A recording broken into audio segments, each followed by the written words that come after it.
영과 진리로 주일 예배를 하나님께 드리시겠습니다.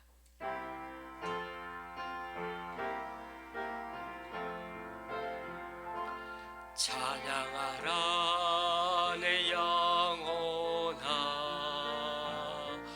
찬양하라 내 영혼아, 내 속에 있는 것들아 다 찬양하라.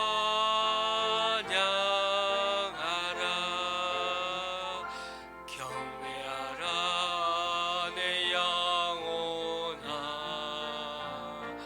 경외하라 내 영혼아, 내 속에 있는 것들아 다 경배하라. 감사하라, 감사하라 내 영혼아, 감사하라 내 영혼아, 내 속에 있는 것들아 다 감사하라.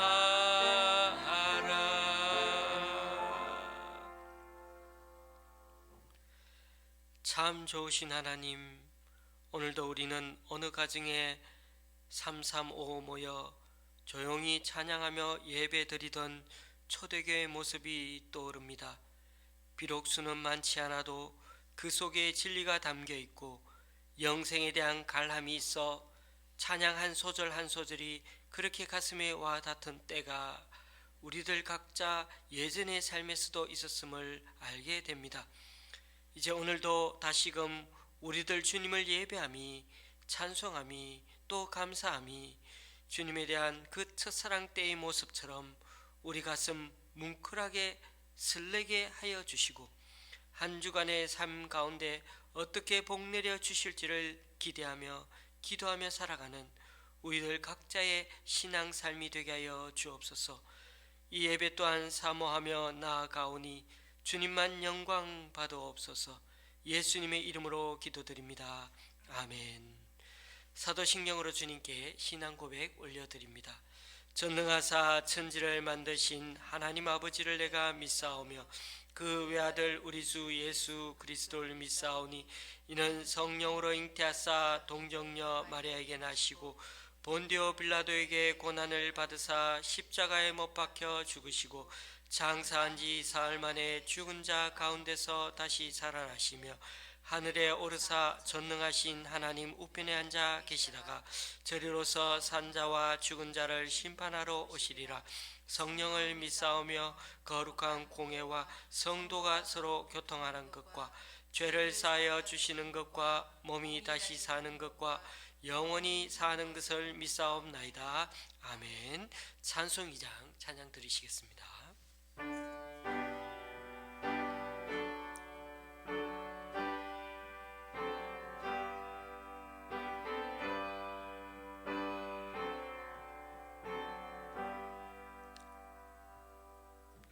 찬양 성부 성자 성령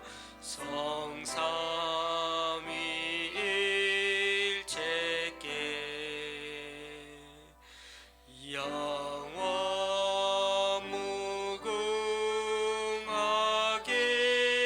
무궁하기까지 영광을 돌리세.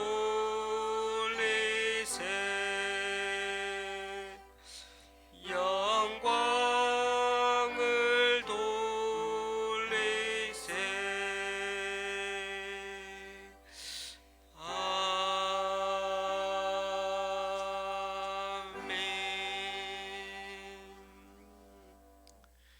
교동문 9번을 다 함께 교독하시겠습니다. 교동문 9번입니다.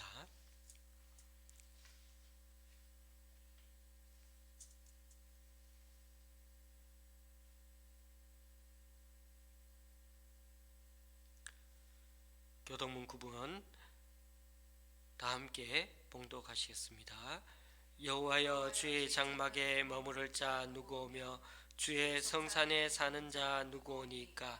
정직하게 행하며 공의를 실천하며 그의 마음에 진실을 말하며 그의 혀로 남을 허물하지 아니하고 그의 이웃에게 악을 행하지 아니하며 그의 이웃을 비방하지 아니하며 그의 눈은 망령된 자를 멸시하며 여호와를 두려워하는 자들을 존대하며 그의 마음에 서원한 것은 해로울지라도 변하지 아니하며 이자를 받으려고 돈을 꾸어주지 아니하며 뇌물을 받고 무죄한 자를 해하지 아니하는 자이니 이런 일을 행하는 자는 영원히 흔들리지 아니하리이다. 아멘. 찬송가 544장입니다.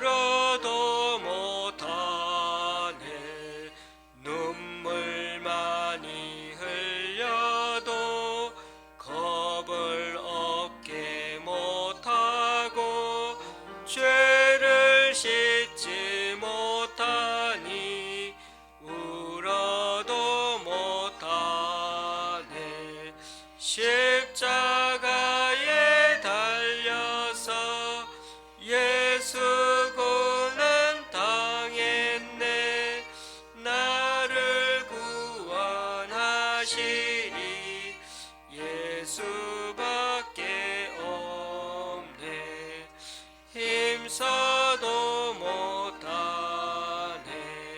말과 뜻과 행실이 깨끗하고 착해도 다시 나게 못하니 힘써도 못하네 십자가에 달려서 예수 고난 당했네 나를 구원하시리 예수밖에 없네 참아도 못하네 할 수 없는 죄인이 흉한 죄에 빠져서 어찌 아니 죽을까 참아도 못하네 십자가에 달려서 예수 고난 당했네 나를 구원하시리 예수밖에 없네 믿으면 되겠네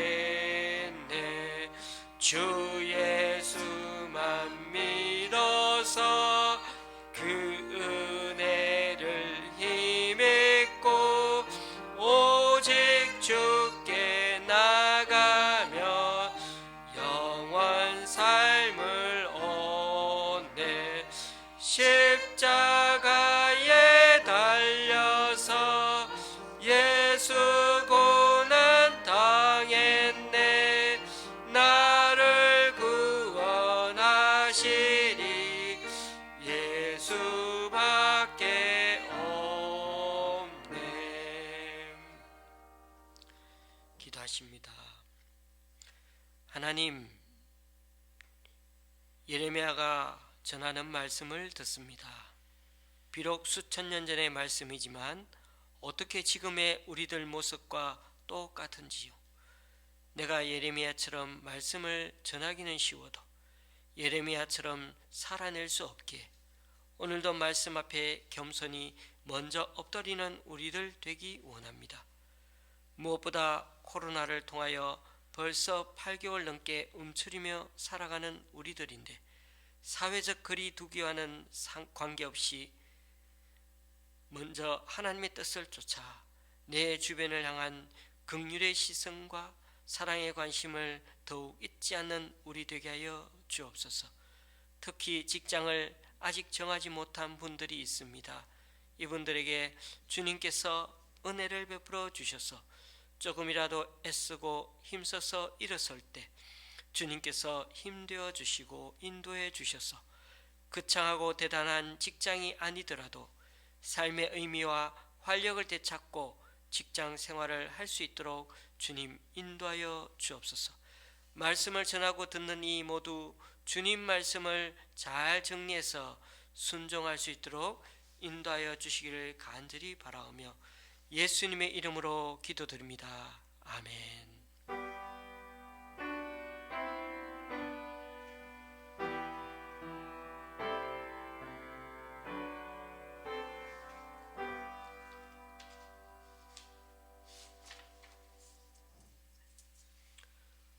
오늘 우리에게 주시는 하나님의 말씀은 예레미야 28장 1절에서 9절까지 말씀입니다. 예레미야서 28장 1절에서 9절 말씀입니다. 제가 가지고 있는 구약 성경은 1094쪽입니다. 예레미야 28장 1절에서 9절까지입니다.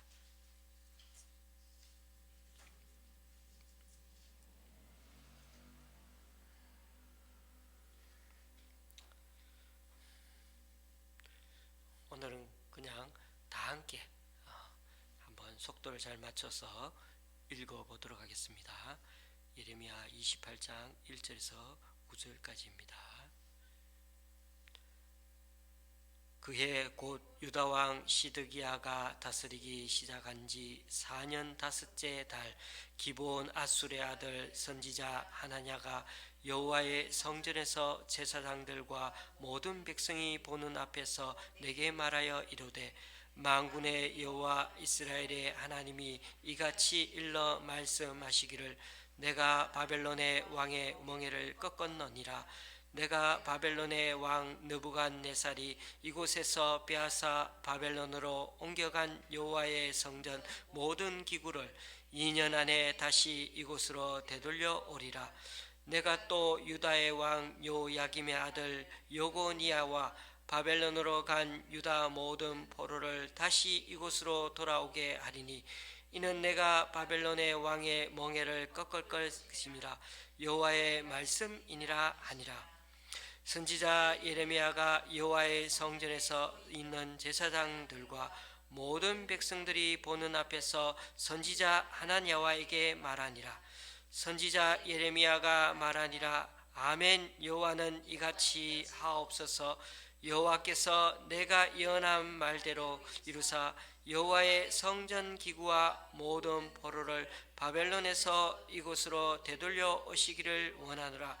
그러나 너는 내가 내 귀와 모든 백성의 귀에 이르는 이 말을 잘 들으라. 나와 너 이전의 선지자들이 예로부터 많은 땅들과 큰 나라들에 대하여 전쟁과 재앙과 전염병을 예언하였느니라.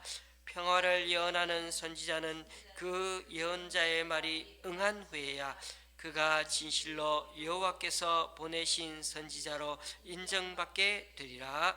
아멘. 저희 집 앞에 있는 도로명이 토정로입니다. 여러분 토정비결 아시죠?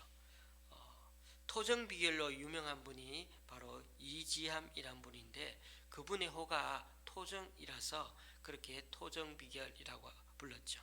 이분은 조선 중기 때 사람인데 저희 집 근처에 그렇게 사셨다고 하네요.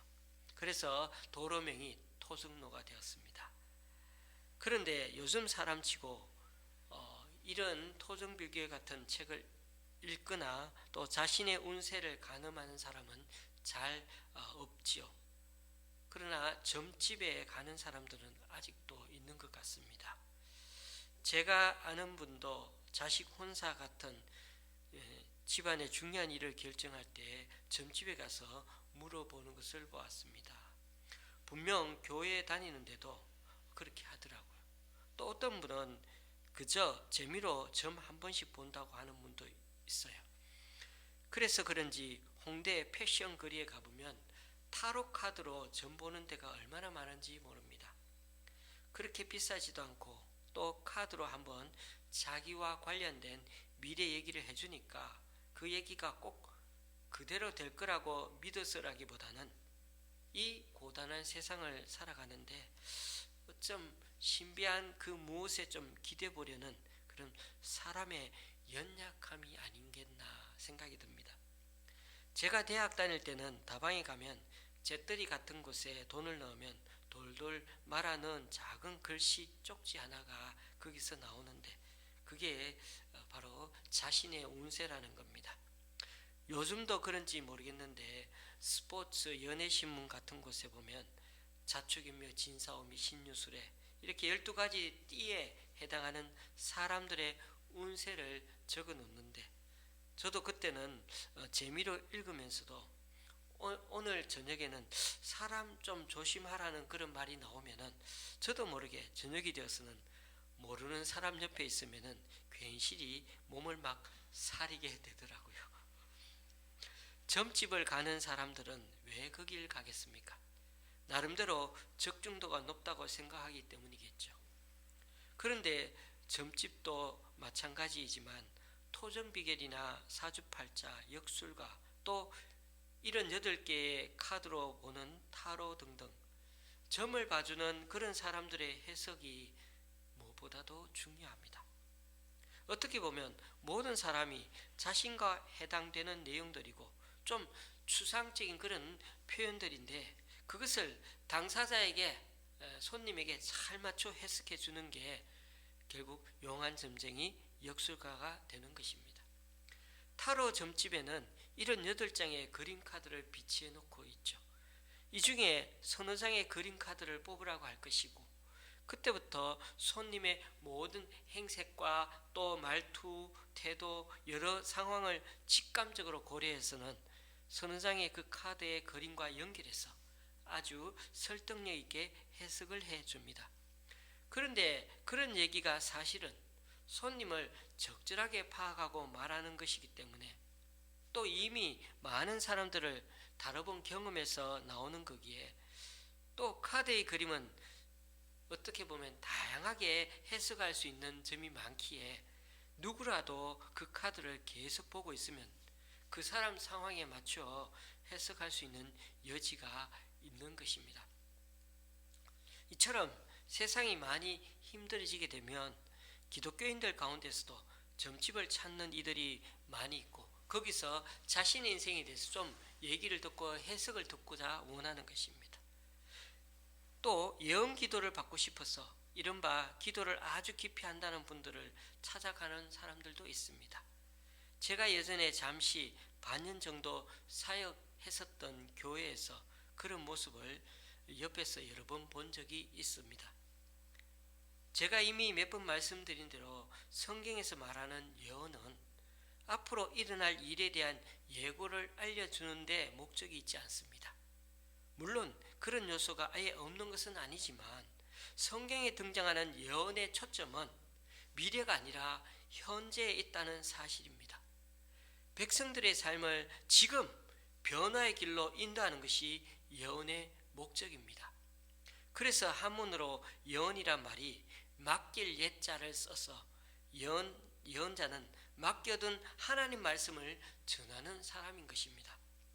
그런 점에서 예언자들은 하나님의 눈으로 자기가 살고 있는 시대를 늘 꿰뚫어 보게 됩니다.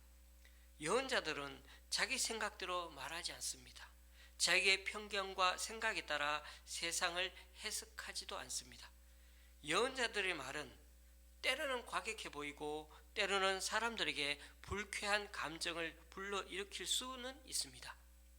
물론 그들은 절망 속에 있는 백성들에게 하나님의 멋진 계획을 들려줄 때도 있습니다마는 머지않아 닥쳐올 재앙을 예고하는 경우가 훨씬 더 많은 게 사실입니다. 그런 점에서 성경에 나오는 예언자들은 참 불행한 운명을 타고난 사람들입니다. 예언이 성공했다는 것은 예고한 일이 그대로 성취되는 것이 아니라 예언한 일이 현실에서 일어나지 않는 것이기 때문입니다. 사람들이 정말 예언자의 말을 받아들여서 자기들의 삶의 방식을 돌이켜 재앙을 면하는 것이 곧 예언의 성공인 것입니다. 예언의 말이 그대로 성취되면 오히려 실패한 예언자가 되는 것입니다. 하나님이 그를 보내신 것은 백성을 구원하는 데 있기 때문입니다. 이 사실을 제대로 깨닫지 못한 선지자가 바로 요나 선지자 아니겠습니까? 어쩌면 이런 모순 속에 살기에 정신이 똑바로 박힌 참된 예언자는 언제나 불행합니다. 그런 면에서 보면 예레미야는 참 예언자였습니다. 그는 스스로 예언자가 되기를 자청하지 않았습니다. 예레미야 20장에 보면 예언자로서 그가 느끼는 당혹감이 잘 드러나 있습니다. 여호와여, 주께서 나를 권유하심으로 내가 그 권유를 받아 싸우며 주께서 나보다 강하사 이기셨으므로 내가 조롱거리가 되니 사람마다 종일토록 나를 조롱하나이다. 이 예레미야 20장에 있는 이 말씀은 여기서는 예레미야가 하나님의 권유를 받아 예언자가 된 것처럼 그렇게 우리에게 말하고 있는 것처럼 들립니다. 그러나 사실은 그런 뉘앙스의 말이 아닙니다. 제가 이 20장 7절 말씀을 세 번역으로 다시 읽어보면 이렇습니다. 주님께서 나를 속이셨으므로 내가 주님께 속았습니다.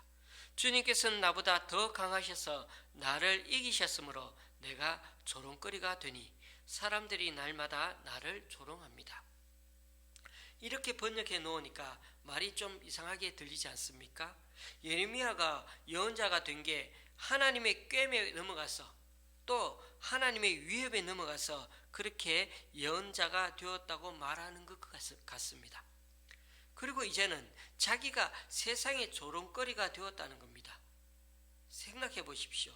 입을 열어 말할 때마다 백성들의 죄악을 고발해야 하고 또 심판을 외치니까 누가 그를 좋아하겠습니까? 그래서 20장 9절에 보면 그는 속으로 다시 한번 다짐합니다. 내가 다시는 여호와를 선포하지 아니하며 그의 이름으로 말하지 아니하리라 하면 나의 마음이 불붙는 것 같아서 골수에 사무치니 답답하여 견딜 수 없나이다. 이제는 주님의 이름으로 더 이상 말하지 않겠다. 다시는 주님의 이름으로 외치지 않으리라 하면서도 그러나 그럴 수도 없는 것입니다. 그때마다 주님의 말씀이 자기 심장 속에서 불처럼 타올라서 뼛속까지 타들어가게 만들고 그리고 견디다 못해 그만 항복하고 만다는 것입니다.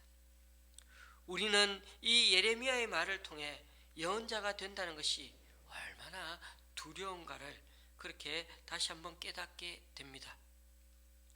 예언자가 된다는 것은 어떤 초대에 우리가 기분 좋게 응하는 것이 아닙니다. 어떤 압도적인 힘에 의해서 자기의 의지가 꺾이는 것을 경험하는 자리이기 때문입니다. 그러니 얼마나 두렵고 떨리는 자리입니까? 예레미야는 특별히 나라가 기울어가는 시기에 예언자로 부름받았습니다. 그는 마음을 돌이키지 않으면, 가난한 사람을 억압하는 일을 그만두지 않으면, 우상을 섬기는 일에서 떠나지 않으면 하나님은 백성을 보호하던 그 손길을 거두시게 될 거라고 말해야만 했습니다. 결코 듣기 좋은 소리가 아니죠. 그래서 예레미야는 증오의 대상이 되었고 반역자라는 누명을 쓰기도 했고 사회 불안을 조성한다고 하여서 감옥에 갇히기도 했습니다.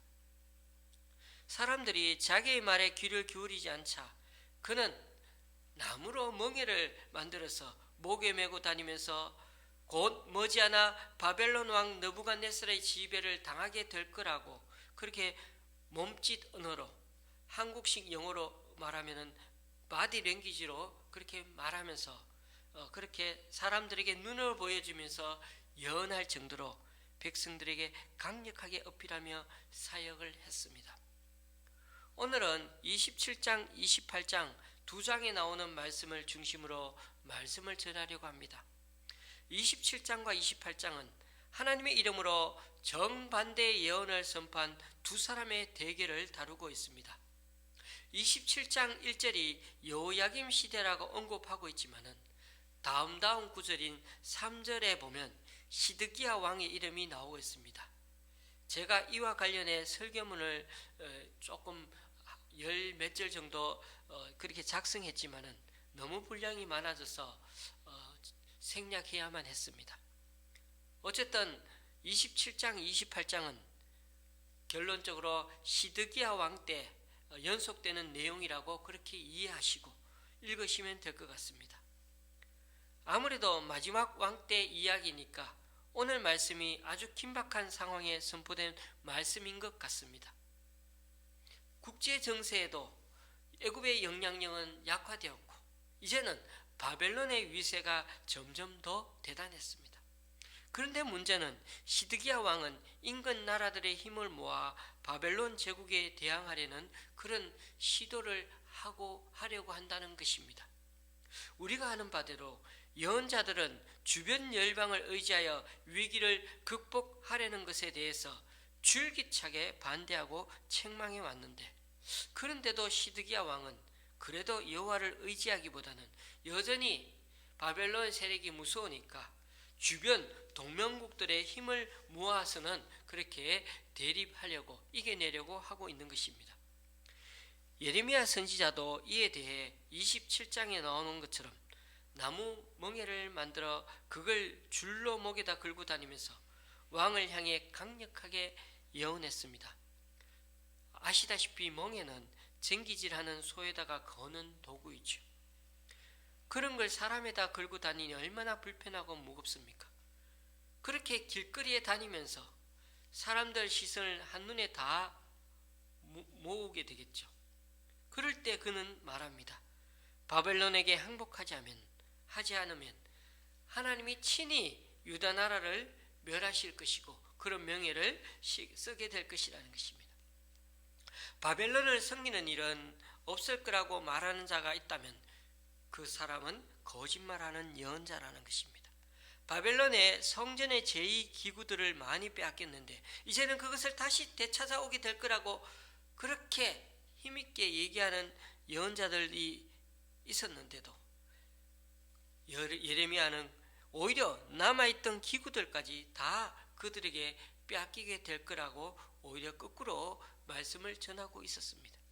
그런 점에서 예레미야의 예언은 왕의 정책을 비판하고 오히려 악담을 퍼붓는 것 같이 보였습니다. 그리고 보십시오. 지난주 말씀드린 것처럼 26장은 요야김 왕 때 성전들에서 한 예언이었죠. 오늘도 예레미야는 성전에 서 있습니다. 그는 요야김 왕 때부터 시드기야 왕에 이르기까지 계속해서 줄기차게 성전에서 하나님의 말씀을 전하고 있는 중입니다. 욕먹고 쫓겨나도 그는 이러한 열심을 그 누구도 막아설 수가 없었던 것입니다. 그런데 오늘 28장에 보면 기브온 아술의 아들 하나냐라는 선지자가 예레미야를 막아서고 있습니다. 그 또한 예레미야와 동일하게 만군의 여호와 이스라엘의 하나님 이름으로 하나님의 말씀을 강력하게 선포하며 다녔습니다. 하나냐는 예레미야에게 다가가서는 그의 목에 걸려있던 멍에를 빼앗아 그 자리에서 부숴버리면서 하나님도 이같이 바벨론 왕의 멍에를 꺾으실 거라고 예언의 방편으로 써먹었습니다.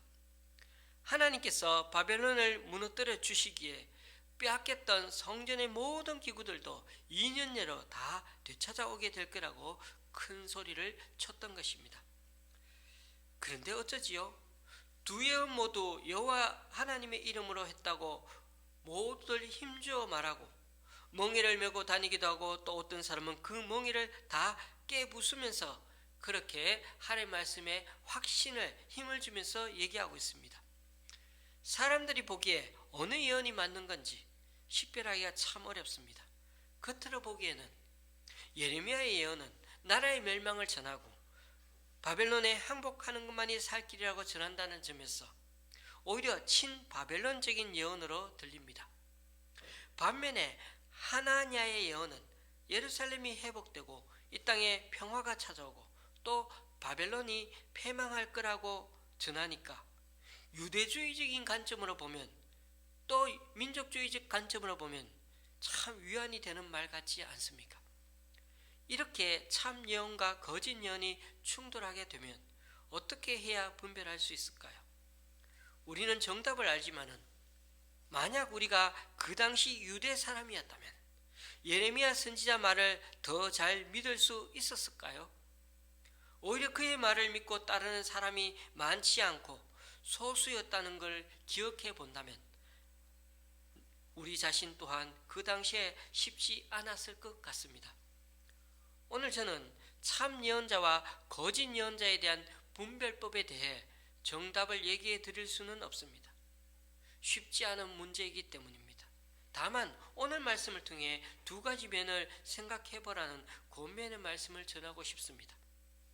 두 사람 모두 막상막하 자신이 전하는 게 진리라고 목청을 높일 때는 무엇보다 현재 진리를 말하고 있는 그 사람의 태도, 화자의 태도가 참 중요하다는 것입니다. 바로 겸손의 자세와 신중함입니다.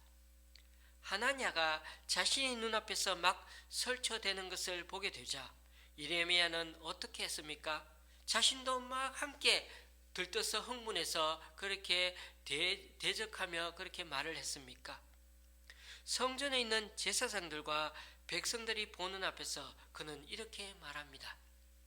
먼저 6절 말씀입니다. 선지자 예레미야가 말하니라. 아멘.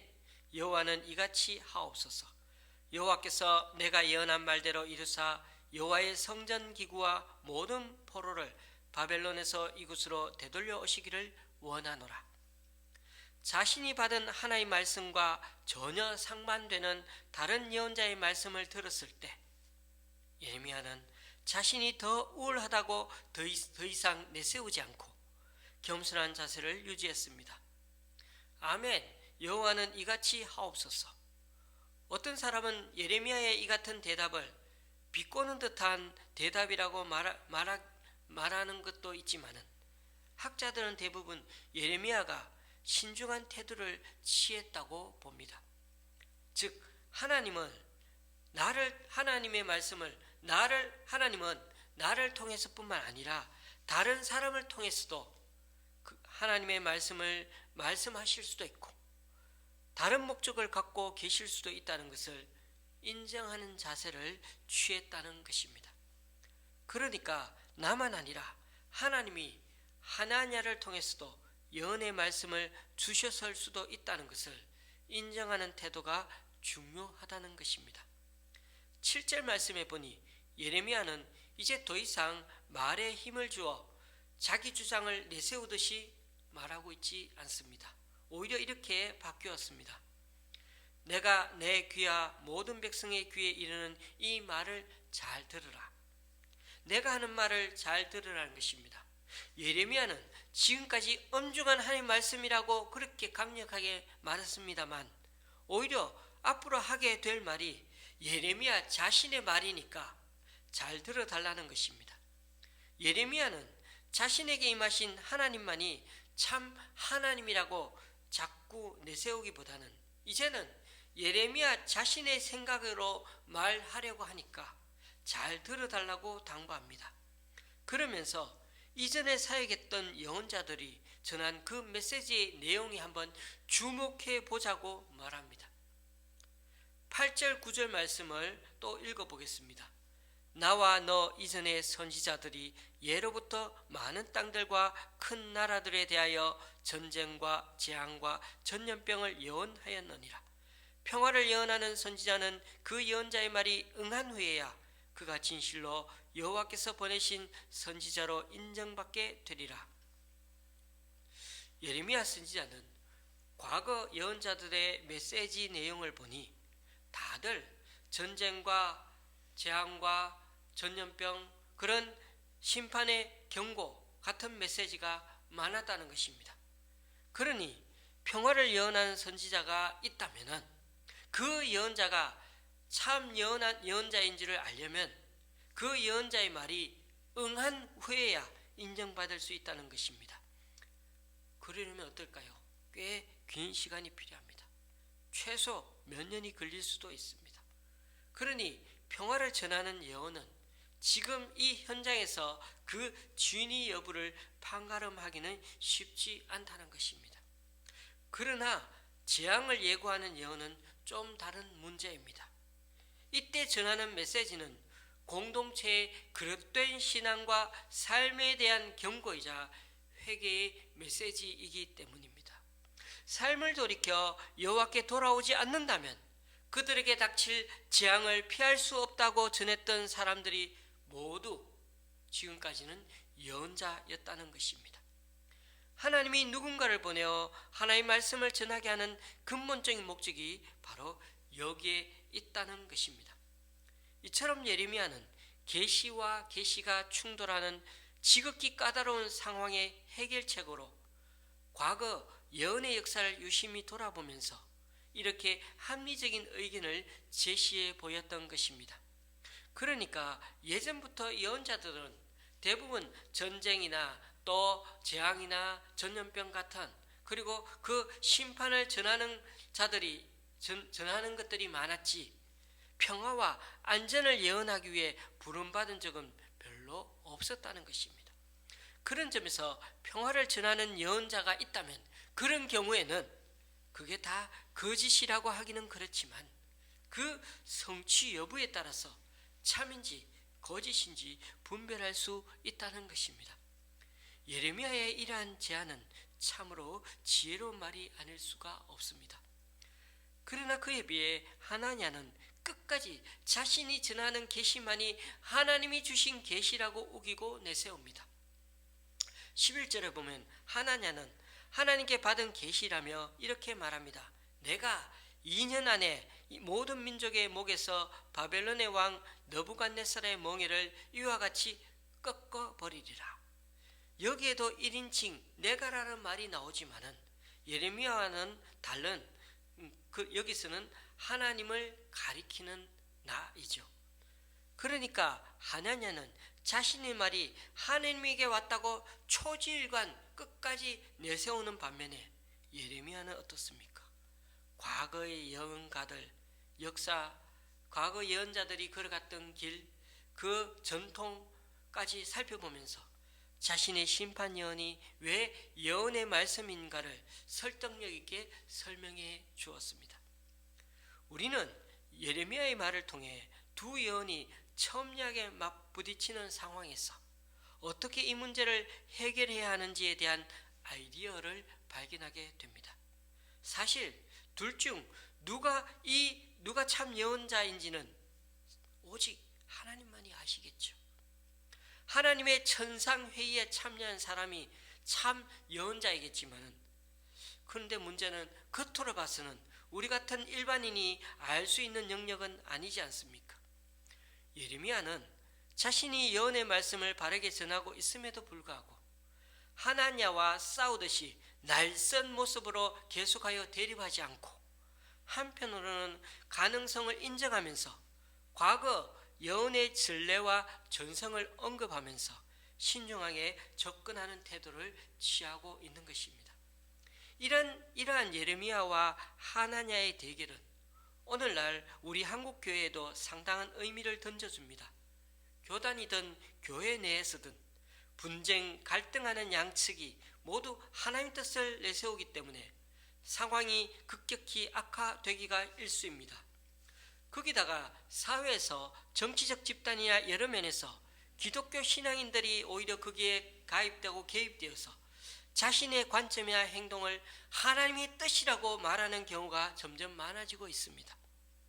서로 의견이 다른 양면이 모두 자신의 행동이 하나님의 뜻이라고 주장하는 상황에서 내가 양보한다는 것은 결국 하나님의 뜻이 좌절되는 것이기에 절대 물러설 수 없다는 것입니다. 그러다 보니 결국 어느 한쪽이 교회를 나가든지 교단이 둘로 갈라지는 것 외에는 길이 없는 것 같이 보입니다. 대개 목회자들이 교회 내에서 자신들의 주장이 마치 하나님의 계시나 그에 준하는 권위를 앞세워서는 자신들의 결정대로 이끌어가는 경우가 많습니다. 그럴 때 우리는 그러한 상황에 대해 의구심이 든다면 한쪽만이 아니라 두 쪽 다 하나님의 뜻이 무엇인지를 다시 한번 묻고 구해야 하는 게 당연한 일일 것입니다.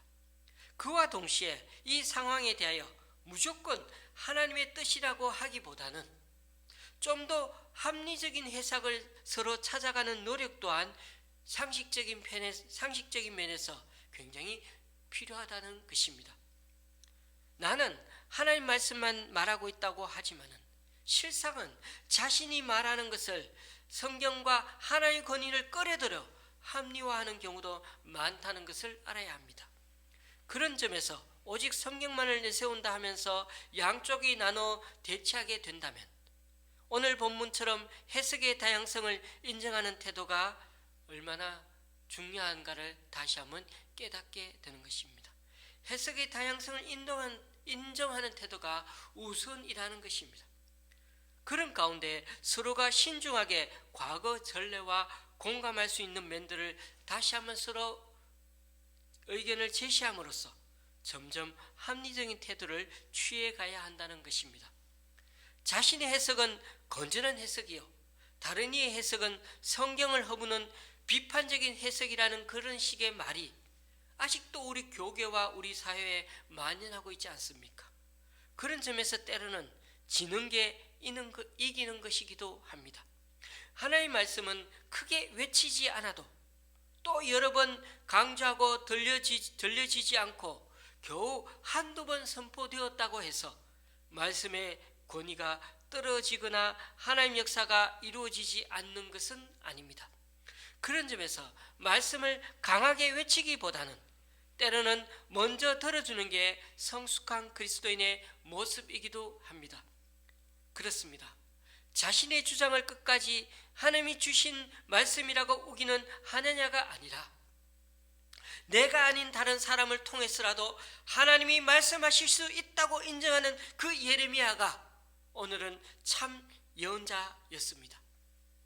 비록 많은 백성들이 평화를 전하는 예언자의 말을 듣고 싶어 했기에 어쩌면 참 힘 빠지는 예언자의 삶이었지만 그래도 하나님이 답을 달아주시기를 여전히 기다리면서 자신이 할 수 있는 대로 최대한 합리적이고 상식적인 기준을 찾아가 설득하는 선지자 예레미야야말로 오늘 구절에서 결론적으로 말하는 바대로 진실로 여호와께서 보내신 선지자였던 것입니다.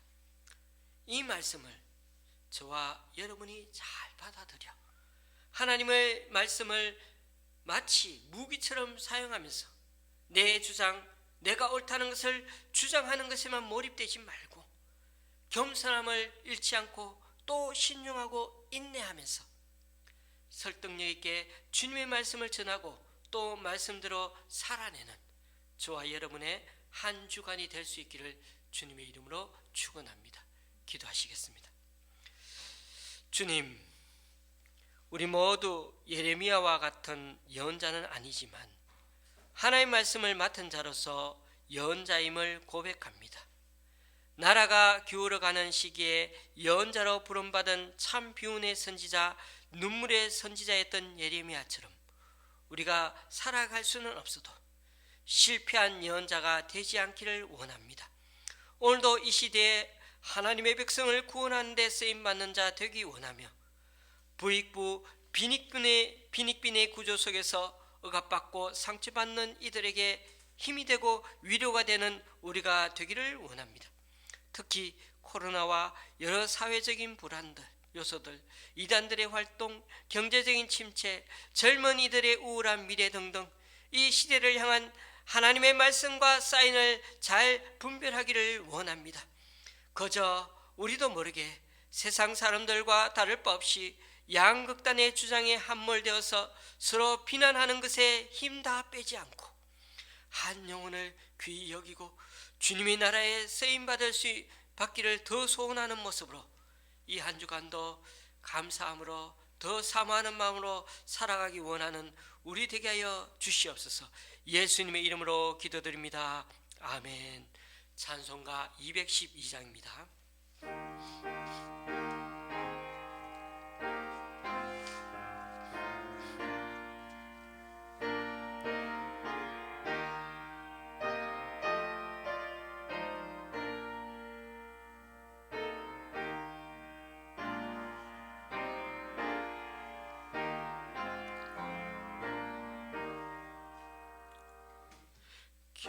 겸손히 주를 섬길 때 괴로운 일이 많으나 구주여 내게 임주사 잘 감당하게 하소서. 인자말을 가지고 사람을 감화시키며 구주여 내 눈물이를 잘 인도하게 하소서. 구주의 귀한 인내를 깨달아 알게 하시고 굳건한 믿음 주셔서 늘 승리하게 하소서. 장래의 영광 비추사 소망이 되게 하시며 구주와 함께 살면서 참 평강 얻게 하소서. 아멘.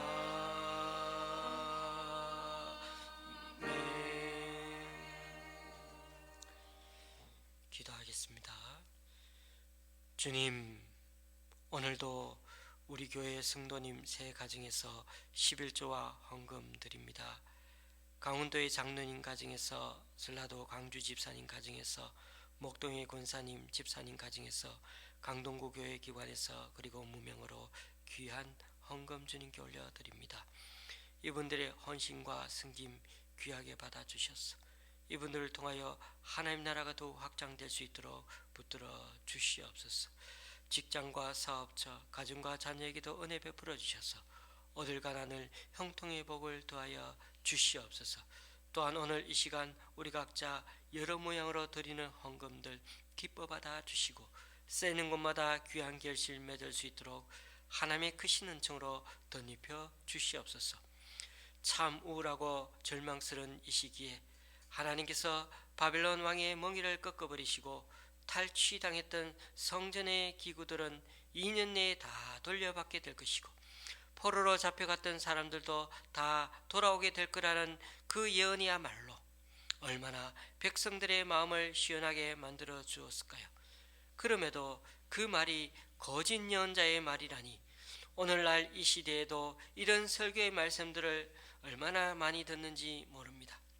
그러므로 주님, 우리 또한 남들이 듣고 싶어하는 말을 전하는 게 아니라 하나님 말씀을 잘 담아서 전하는 우리 되기 원합니다. 그러기 위해서는 우리들 삶을 거쳐야 하고 삶으로 살아야 하는데 참 부족함이 많은 우리들입니다.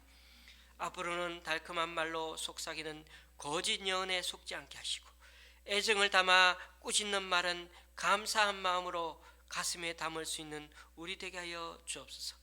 거짓 예언은 우리를 편협하게 만들지만 참 예언은 오히려 비좁은 우리 마음을 넓혀줌을 믿습니다. 거짓 예언은 우리가 해야 할 일을 외면하게 하지만 참 예언은 우리가 스스로 할 수 있다고 생각하는 것보다도 더 많은 것을 깨닫게 해줌을 믿습니다. 이번 한 주간도 사람들 인기와 박수갈채를 받는 자리에 머물지 아니하고 비록 우리 자신의 본색이 드러날지라도 진실의 거울인 말씀 앞에 늘 대면하며 겸손히 살아가는 우리들 되게 하여 주시옵소서. 예수님의 이름으로 봉헌 기도 드립니다. 아멘. 이제 교회에서도 20명 미만의 성도가 규정을 지키면은 그렇게 예배 드릴 수 있게 되었습니다. 그런데 이번 주가 추석이 있습니다. 그래서 예정대로 저희는 10월 11일부터 교회에서 예배 드리고자 합니다. 추석이 다가오는데 잘 모이지 못해서 이번만큼은 어떻게 보면 좀 쓸쓸한 추석이 되지 않을까 하는 생각도 있습니다만은 혼자 계시는 우리 정동원 집사님이나 또 유옥은 성도님 너무 외로워하지 마시고 저와 같이 따뜻한 식사 한 끼 또 나누고 좀 잠시 만나서 서로 그렇게 얘기 나누면 좋겠습니다. 거리적으로 멀리 떨어져 있는 분들도 계시는데 해피 추석 또 메리 추석 잘 보내시기 바랍니다. 찬송가 322장입니다.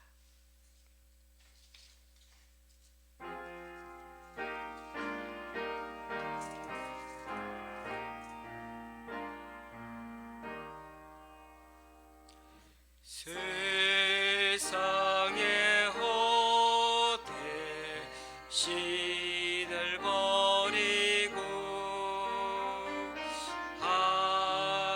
하나님의 이름 높여 기리세 온 천하 백성 모두 나와서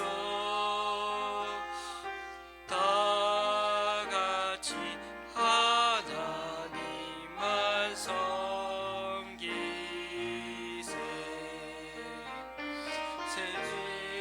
세상의 헛된 우상 버리고 인간의 모든 부귀 영화와 거짓과 불의 모두 버리고 온전히 하나님만 섬기세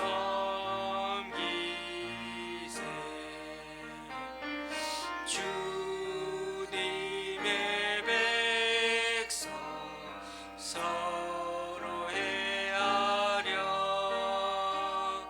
시기와 매우 오주 버리고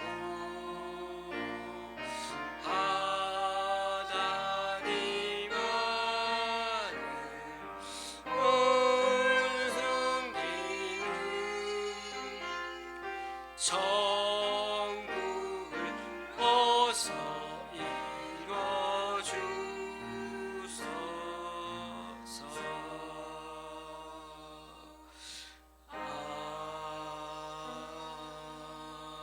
아멘.